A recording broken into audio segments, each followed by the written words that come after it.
I am a fool. Yet the first was appointed as a consort by the emperor. On our wedding night, just as he lifted my veil, I couldn't wait and licked his face all over with drool. Are we supposed to kiss like this on our wedding night, Jingij? Everyone was waiting for me to be banished to the cold palace, but they didn't know that I was the one who helped Jingij secure his throne. I have been a little slow since I was a child. To put it bluntly, I am what people call a fool. But no one dared to say that to my face, because everyone knows that the current prime minister is obsessed with his daughter. Once, one of father's concubines made a joke, saying I was already 4 years old and still drooling. The very next day, that concubine vanished into thin air. My little Aishi is the best in the whole world. Father always loved to pat my head and repeat this. Actually, when I was first born, I was no different from anyone else. Because my mother was a peerless beauty, my appearance wasn't too bad either. But if one had to say there was anything different about me, it was that I always liked to grin, showing my teeth. I would get drool all over the place. Anyone who saw me would never fail to praise me. This child is always smiling. How adorable. And she's so fair and clean. Definitely a future beauty. But until I was 2, I still couldn't speak.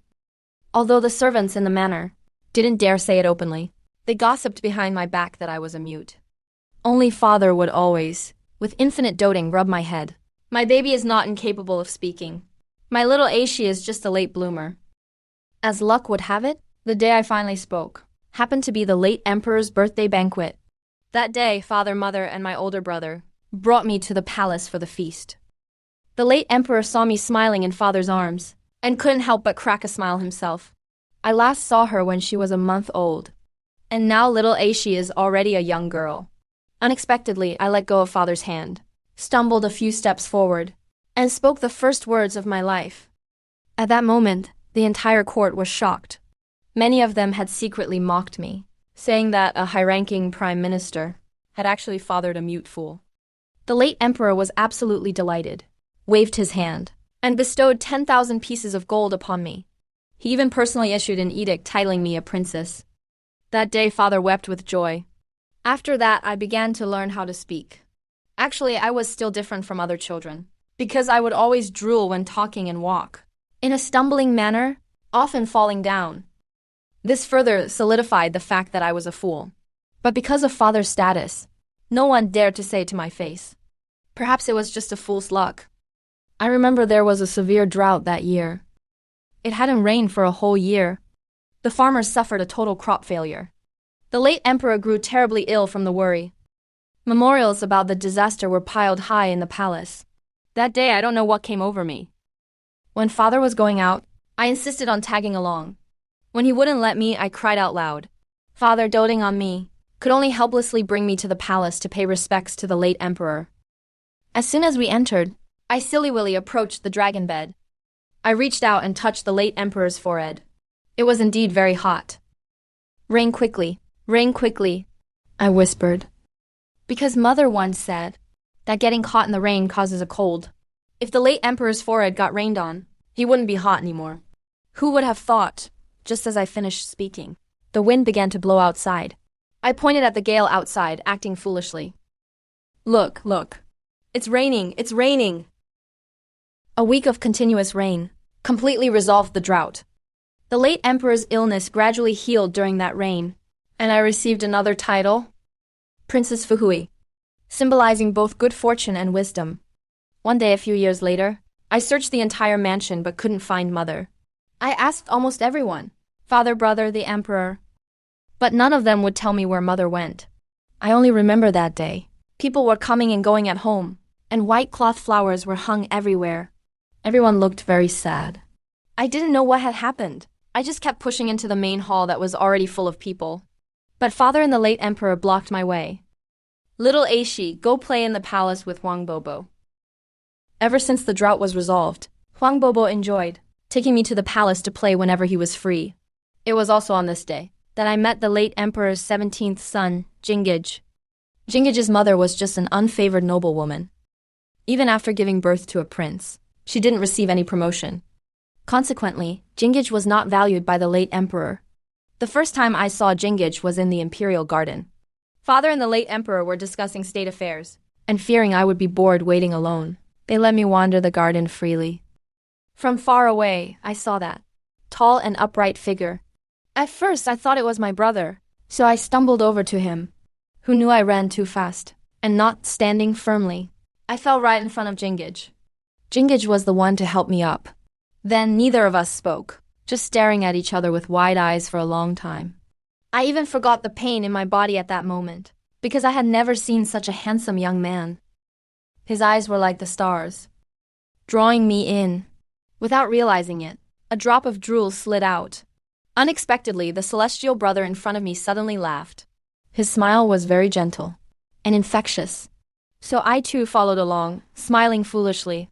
What happened afterward? I don't remember clearly. It seems Jingij wiped the drool from my mouth. I only remember that day I met someone more handsome than a celestial being. Meeting Jingij again was 2 years later at the late emperor's birthday banquet.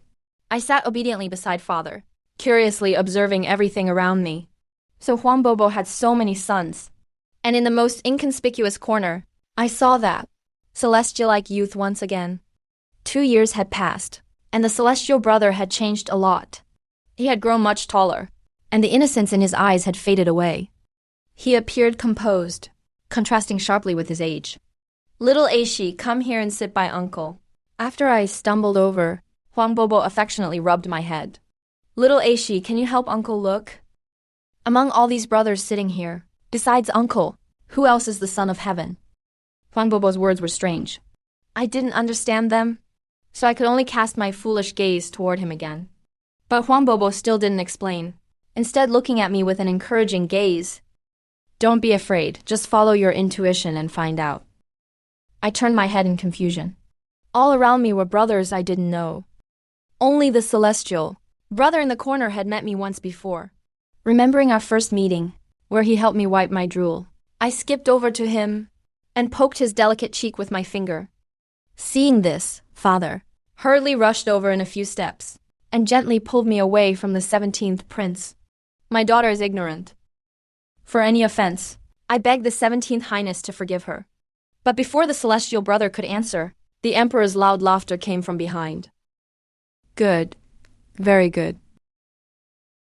Indeed, little Aishi understands me the best, understands my heart. I couldn't understand what had happened, but seeing everyone laughing happily, I also cracked a smile and joined in. But after this, the 17th prince, who had never been noticed before, suddenly began appearing in front of everyone frequently. He was naturally intelligent, resourceful, and decisive. In a short time, he stood out among the many princes.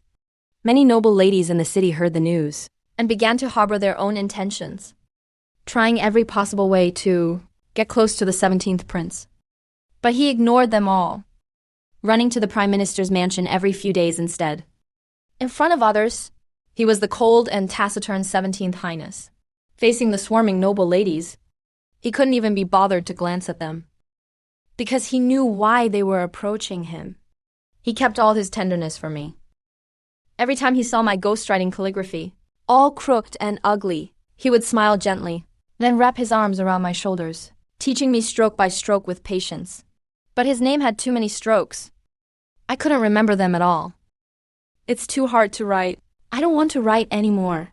At this time, I had reached the age of womanhood. The doting I received since childhood also made me a bit rebellious. Days like this flashed by for 3 years. 3 years later, I had a new discovery. My foolishness seemed to decrease as I grew older. It started when Jingij didn't come for 3 days due to state affairs. My heart felt strangely flustered. I didn't know at the time that I had already developed certain feelings and reliance on Jingij. Jingij, why are you so handsome? You cannot go so many days without coming to see Aishi again. The sudden intimacy made Jingij realize suddenly that his heart was beating so fast. Perhaps it was the childhood friendship, or perhaps because he was also someone who liked peace. Coming to see Aishi had long ago become a part of his life, because there was no backstabbing here, only the person who could make his heart flutter. Okay, I promise Aishi. Then, can Aishi promise me that you will always stay by Jingij's side in the future? Okay. Then father, brother, and Jingij must all stay by little Aishi forever, okay? However, when father learned of this, he rushed to the imperial study immediately. Your Majesty, Little Aishi is naive and ignorant. This old subject begs your majesty not to disturb her anymore.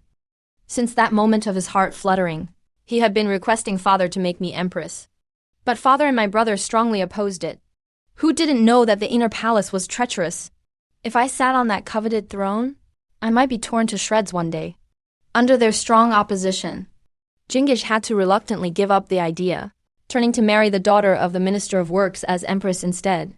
Today, hearing father refuse so firmly, the usually composed Jingaj actually showed a hint of panic. Prime Minister, I truly love little Aishi. Only when I am with her does my heart feel at peace. This subject naturally knows your majesty's sincerity. But how long can this sincerity last? A month or a year? I know your majesty's affection for AXI. So there is something I must clarify with you. Your majesty, AXI is not a normal person. The rumors outside are true. My daughter was born a fool. The secret father had kept for half his life was finally spoken at this moment. I wonder, your majesty? Are you still willing to bring a fool into your inner palace? Hearing this, Jingaj was truly stunned. He had usually just thought I was a bit slow, never linking my slowness to the rumors circulating outside. The emperor's reaction made father laugh at himself. He said nothing more, silently bowed, and prepared to leave. After all, from ancient times until now, what emperor would ever willingly marry an intellectually disabled woman into the palace? Wouldn't that become the biggest joke under the heavens? It seems the emperor's feelings for his Ji Zhao Aishi haven't reached that level of infatuation yet. I am willing. When father turned back, he saw the burning determination in Jingaj's eyes. Jingaj knew of the worries in father's heart, and he repeatedly promised that after entering the palace, he would not let me suffer the slightest grievance. He even went so far as to offer an imperial decree to prove his sincerity. Your Majesty, this old subject understands your sincerity. But Zhao Aishi is simple-minded. The complex relationships within the harem are not a place where Zhao Aishi can find peace. Although your Majesty has just ascended the throne, the struggles of the harem are no less complicated than those of the imperial court. Father knows that I certainly cannot handle it. Even if Jingaj likes me a lot, he cannot protect me every single moment. Hearing father say this, Jingaj sighed helplessly. For the first time, he slightly regretted taking this throne. If only he were still just a carefree prince. However, after a moment of thought, Jingaj suddenly thought of a question. Then, Prime Minister, have you ever thought about what will happen after you are gone? Who else would be able to look after Zhao Aishi? His older brother is away at war all year round.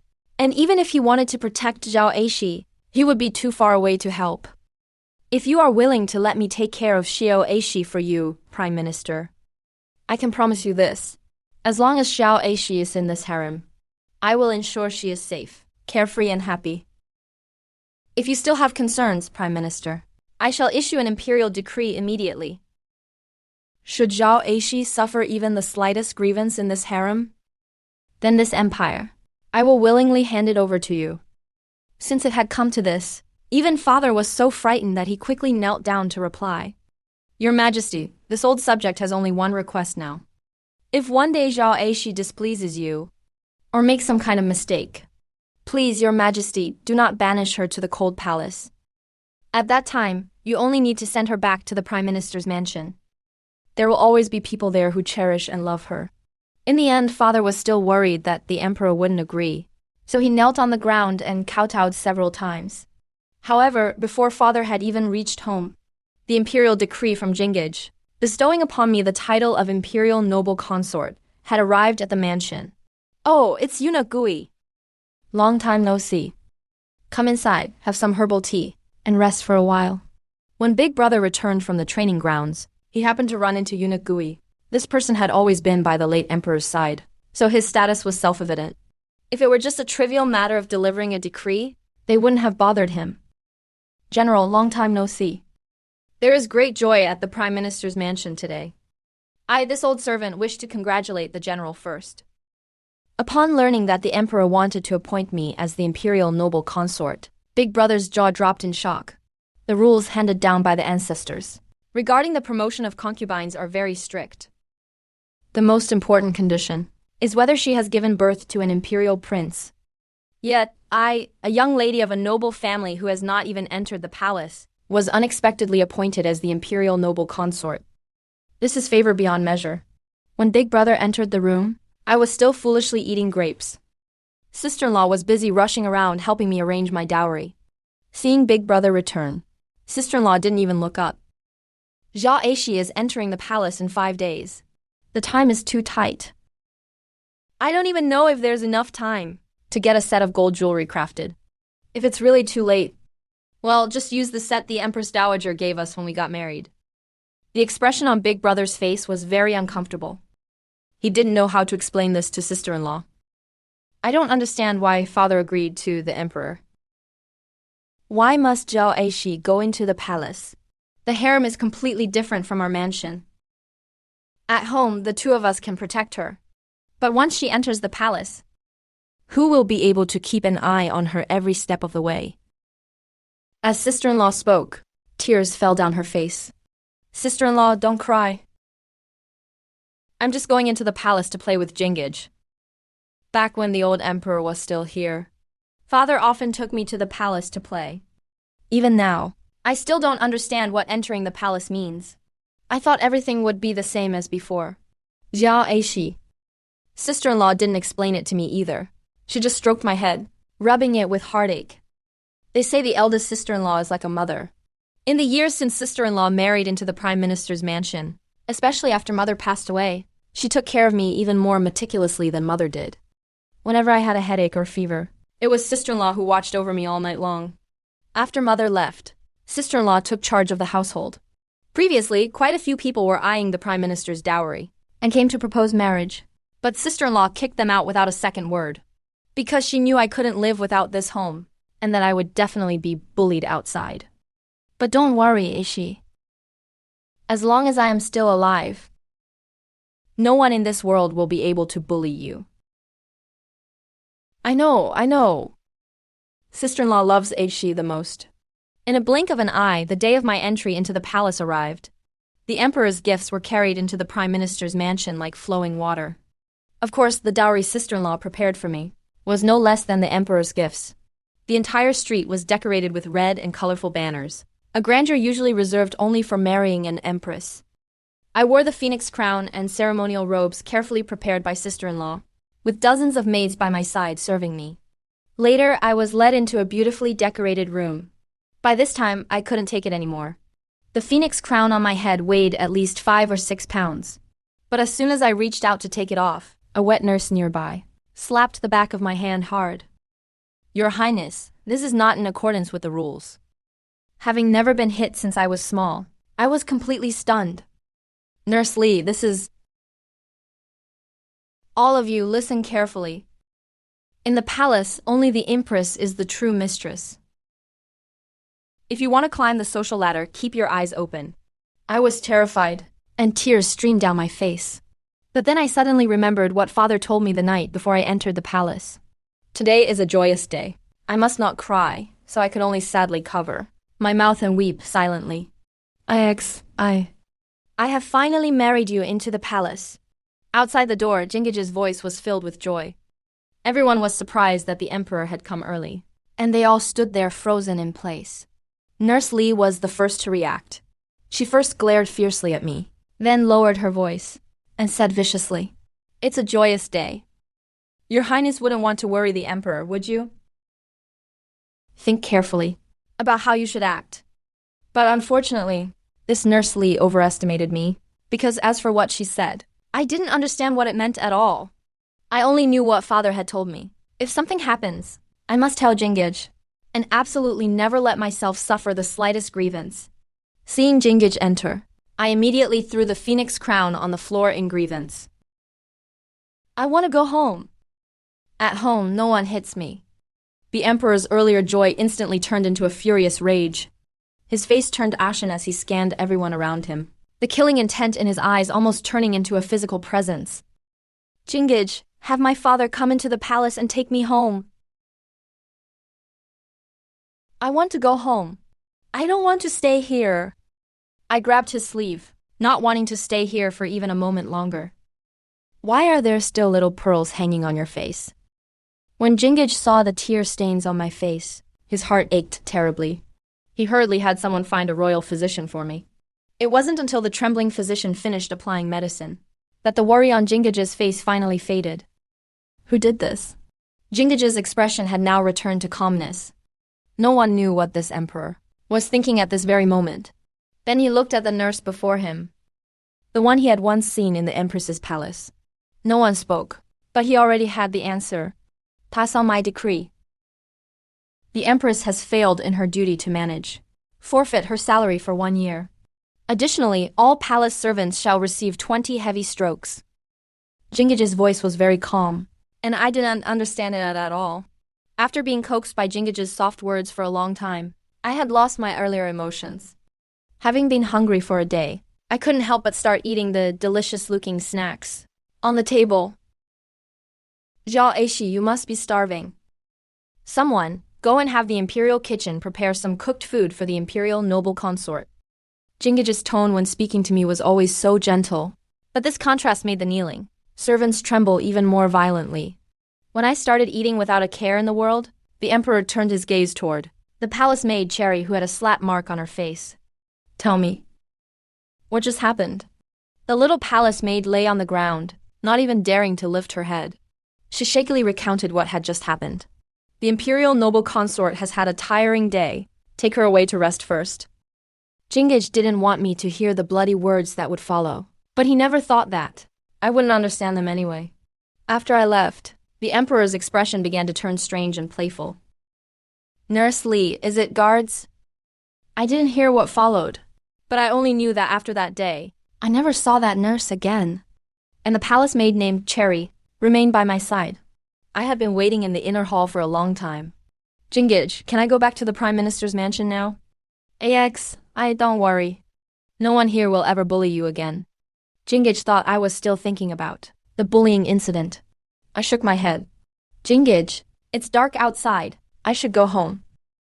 Mother said I can't play outside when it gets dark. Jingaj was amused by my words and chuckled.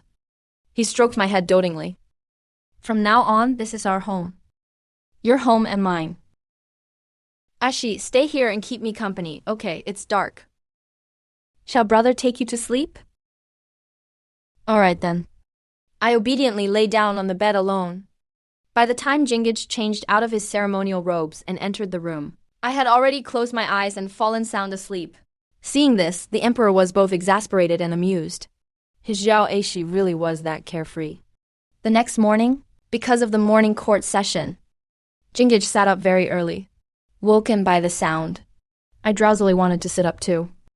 Jingaj is going to the court session? It's still very early. It's fine for you to sleep a little longer.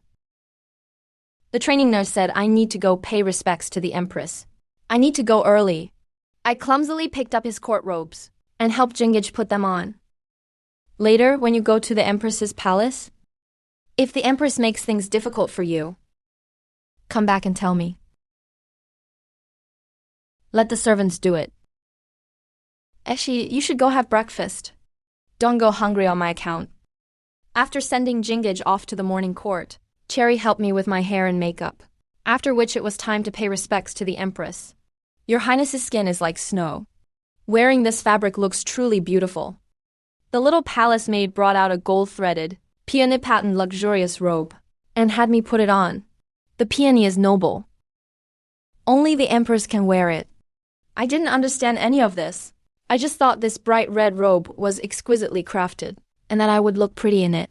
As soon as I entered the empress's palace, the other concubines saw that I was late, and that I was dressed so ostentatiously. So they all felt somewhat dissatisfied in their hearts. But because of what happened last night, they didn't dare to make things difficult for me, and could only mock me through subtle veiled remarks. But they were giving me too much credit. I can't quite grasp the hidden meanings behind their words. Following the etiquette taught to me by the instructress, after paying my respects to the empress, I sat in my assigned seat. The emperor truly dotes on the imperial noble consort. The first to speak up was noble Lady Yun, sitting across from me. Isn't that the truth? The imperial noble consort is dressed so brilliantly and luxuriously. She is truly the one closest to the emperor's heart. None of us can compare to her. Enough, say no more.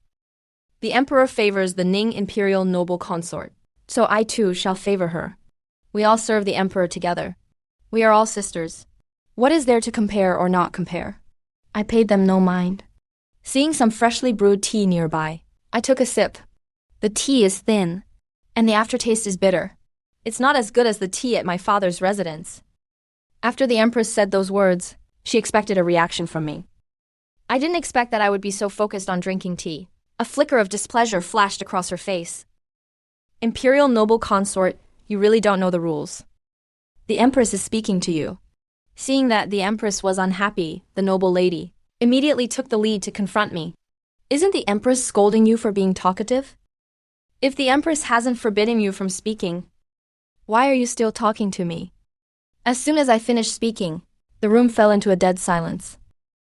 Very well, it is getting late. Everyone go back and rest. In the end, it was the empress who spoke to break the deadlock. Your Majesty, do you think the imperial noble consort is truly foolish or just feigning it? Regardless of whether she is truly foolish or feigning it, she has just entered the palace. The emperor simply dotes on her a bit more. There is no need to rush.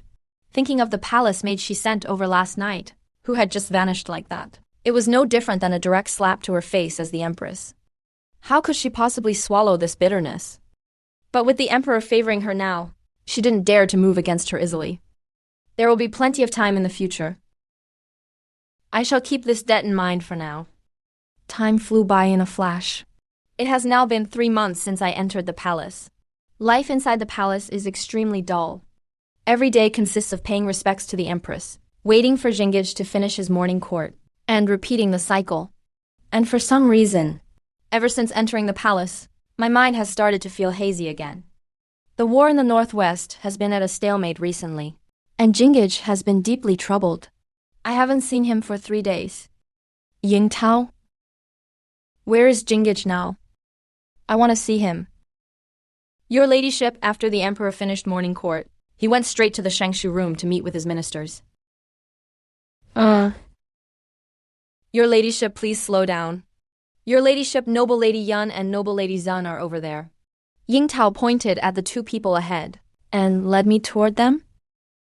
Is your news reliable? Did General Fu really get into trouble? Of course it's reliable. General Fu is severely wounded and has been missing for 7 days. The emperor knows it too, which is why he has been avoiding the imperial noble consort these days. Brother is in trouble? Upon hearing this news, I anxiously wanted to go forward and ask for the truth. But my foot stumbled, and I tripped, falling down the stone steps. The back of my head knocked right against a flower pot on the side of the road. What is going on? How could the imperial noble consort just fall for no reason? In my days, I heard Jingij's furious scolding. Ying Tao knelt down immediately, kowtowing repeatedly. Reporting to your majesty, it is this servant who deserves to die. I failed to protect her ladyship. Please, your majesty, forgive me. Her ladyship felt stifled and wanted to go to the imperial garden for some fresh air. She happened to spot a butterfly, and while chasing it, accidentally tripped down the stone steps. Hearing Ying Tao say this, I felt something was not quite right, but I couldn't pin down what was wrong for a moment. The back of my head was throbbing with pain.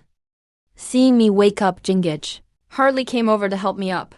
Zhao Aishi, how could you be so careless? Seeing Jingij, I remembered the news of my brother's accident that I heard before falling, and I burst into aggrieved tears. Why are you crying? Are you hurt anywhere? Quick, quick, summon the imperial physician. Jingij thought I was seriously injured, which was why I was crying and calling for my brother. Are you missing home? I will accompany you back tomorrow. Jingij coaxed me as if I were a child. Imperial physician, please take good care of the imperial noble consort and check if there are any other injuries. Seeing me crying so sadly, the imperial physician was also quite startled. Congratulations, your majesty. Congratulations, your ladyship. Congratulations for what? Little Aishi is hurt so badly. What is there to congratulate? Her ladyship is 2 months pregnant. I looked at the imperial physician in disbelief.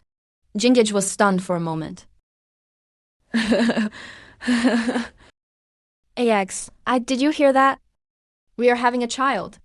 Jingage was so happy that the corners of his mouth stretched to his ears. Before I could react, my peripheral vision caught Yingtao. Upon hearing the news, a strange expression flashed across her face. I looked at the other servants waiting on me.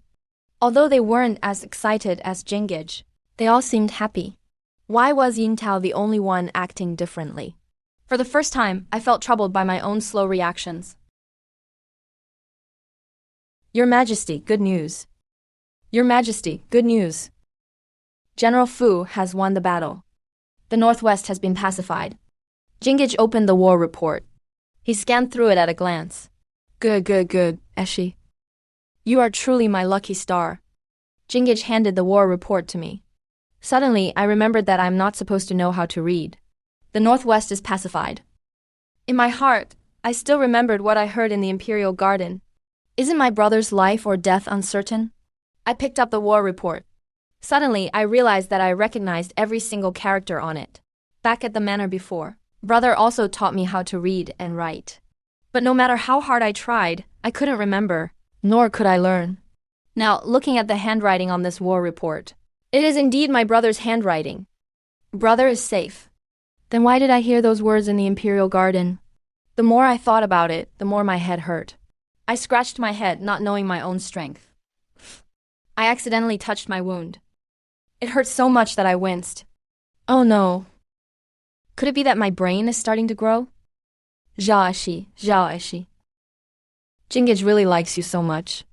Ever since I became pregnant, Jingage comes to keep me company whenever he has spare time. Because Jingage has been with me all this time, he has neglected the other concubines. Every time I go to pay my respects to the Empress, I always hear some snide remarks from the other concubines. Zhao Eshi, why do you seem unhappy lately? Is something wrong with your health? Jingage saw me frowning and asked with concern. It's not my body that is uncomfortable, but my heart. Ever since I injured the back of my head last time, I feel like I have been thinking more. But with more thoughts comes less happiness. In the past, every time I went to pay respects to the Empress, I could leave after just a cup of tea. Anyway, I would listen, but I didn't understand what they were saying. Now that I understand a little, it has added so much trouble, and I have started to feel that Yingtao is not quite right. But based only on her previous actions, I still cannot figure it out.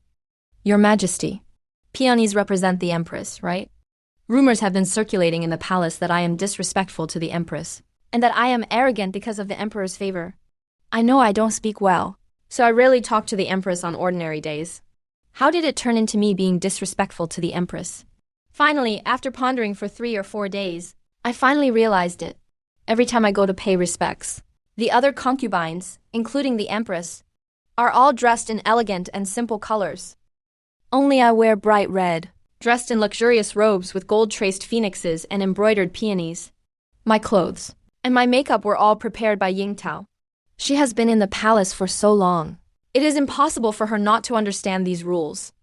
I saw Jingage nod, so I continued to ask, then am I not allowed to wear bright red luxury robes? And they cannot have peony patterns embroidered on them either. Jingage was amused by my serious expression. He gently pinched my cheek. As long as you like it, that's all that matters. There is no such thing as whether you can or cannot. Hearing Jingage reply like this, I did not think too much about it. I assumed Jingage had also spoken to Yingtao, that, as long as I liked it, it was fine to wear whatever I wanted. But I did not expect that. The inner palace was far more complex and terrifying than I had imagined. During the time I was pregnant, Jingage worried that I might face any accidents, so he spent all his spare time accompanying me. Even with such caution, I was still plotted against twice. The first time was during the mid-autumn banquet, when poison was slipped into my dish alone. Fortunately, my appetite was poor during pregnancy, and the amount of poison was small, so both my child and I were saved. The second time was inside my bedchamber. I suddenly fainted. The imperial physician diagnosed it as poisoning, but after searching the entire palace, we could not find the source of the poison. Living in such constant fear, my child was finally born safely. Hearing that loud, clear cry, I felt my whole body relax. Nanny. Let me see the child. My voice was weak, as I spoke with great difficulty. Yet the midwife acted as if she hadn't heard me. Instead, she held the baby first, and let Yingtao take a look. It's a boy. Yingtao, I want to see. I want to see the child. Having just given birth, my body was naturally weak, and before I could finish my sentence, I fainted again. By the time I woke up again, it was already the third day. Where is the child? The first thing I said upon opening my eyes was to ask for my child. Jingage saw that I had awakened. Zhao Aishi, this is our child. It is a lovely little princess. How could it be a princess? Hearing Jingage say this, I immediately opened the swaddling clothes to check. It was indeed a princess. That's impossible. I clearly heard the midwife. The nanny said it was a boy. How did it become a princess? I looked down at the princess in my arms, then looked up at Jingage before me. I am certain. The child I gave birth to was definitely a boy. Then who swapped the child? Where is my child now? Who is trying to harm me? Is it the empress? Is it noble Lady Yun? Is it the midwife? Or is someone else entirely? In an instant, countless possibilities flooded my mind. From childhood until now, I have never felt so exhausted. Your Majesty. I'm so tired. I want to rest for a while longer. Jingage's eyes were full of heartache. It did not look like he was faking it. I closed my eyes, reflecting on everything since I entered the palace. I have figured out who that person is. Your ladyship, Zhao Shaju from the emperor's side just came to pass on a message. The emperor has state affairs to attend to tonight, so he won't be coming over. Yingtao served a bowl of blood-nourishing and calming soup. I scooped up a spoonful of the soup. I blew on it and handed it to Yingtao, signaling her to drink it. Your ladyship, what are you doing? Don't worry. There is no poison in this soup. You all aren't that foolish. I stared at her. Her reaction was exactly as I had expected. Drinking this soup once or twice is harmless. But if it is consumed every single day, it won't take long before one becomes foolish and dim-witted. Am I right, my lady? In this way, I would become increasingly dull and sleepy, fitting more and more into the rumors of my mental deficiency. You, or perhaps all of you, thought that doing this would make Jingage gradually lose patience with me. Over time, he would grow distant, and even neglect me. But you would never imagine that, in order to protect me, Jingage has actually been by my side every single day. Actually, you should have noticed it long ago, right? I was just a bit slower before. In truth, I was never as foolish as the rumors claimed. I didn't expect that your medicinal plot would accidentally, completely break the shackles in my mind. Yingtao finally couldn't hold it together. She fell back onto the floor with a thud. How could you? Yes, everyone would never have thought that the foolish person the emperor dotes on is actually clear-headed than anyone else inside. You are actually the empress's person, right? From the very first day I entered the palace, everything was part of your schemes and plots. When Mama Li beat me, you just happened to be the one to step out. Mama Li disappeared without a trace. And you just happened to be kept because of your meritorious service in protecting your mistress. Everything was orchestrated by you all. Mama Li was just your sacrificial pawn. Was I wrong? And as for your mission, the first was to drug me, making me more and more foolish, to confirm the rumors of my innate stupidity.